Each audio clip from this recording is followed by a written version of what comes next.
बिस्मिल्लाहिर्रहमानिर्रहीम। अज असी पकौड़ियाँ की बड़ी ज़बरदस्त ते मज़ेदार खूबसूरत वैरायटी बना रहे हैं फिंगर पकौड़ा। ये वास्ते सानू इस तरह के लंबे लंबे कट्टे हुए आलू चाहिए तो वो तकरीबन कोई 700 ग्राम बेसन चाहिए।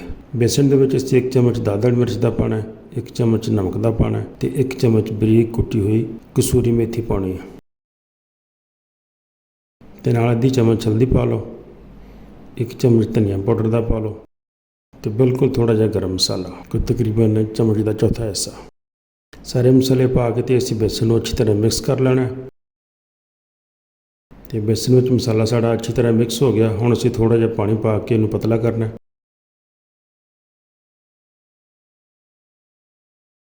पानी थोड़ा जहा होर पा लो, बहुत ज़्यादा भी पतला नहीं होना चाहिए। इस तरह का दरमियाना जहा पेस्ट बनाना है ताकि मसाला आलूआं दे नाल अच्छी तरह चिमट जाए।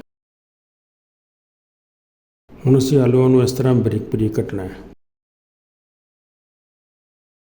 आलू दी कतरियाँ बहुत ज़्यादा मोटियां ना होण, जिन्नियां बारीक होणगियां उन्ने ही अच्छे और टेस्टी पकौड़े बनणगे।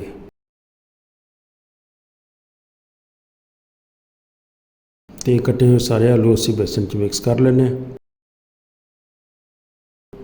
अच्छी तरह हिला लो ताकि बेसन आलूआं नाल अच्छी तरह चिमट जाए। हुण साडा तेल गर्म हो रहा है तो असीं चम्मच दे नाल इस तरह थोड़े थोड़े आलू बना के लंबाई दे विच ते कढ़ाई च पा के फ्राई करांगे।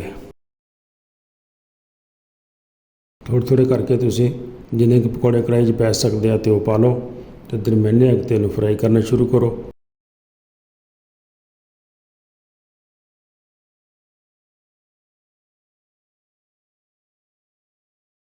दो एक दफ़ा इन्हूं हिला देना।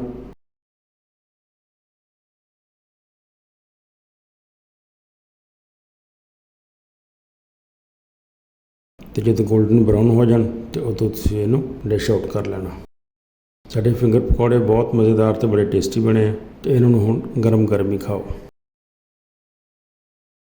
वीडियो पूरी देखने का बहुत शुक्रिया। वीडियो अच्छी लगी हो तो दोस्तों ने जरूर शेयर करो तो नाले चैनल को सबसक्राइब भी कर दो। बहुत शुक्रिया। अस्सलाम वालेकुम।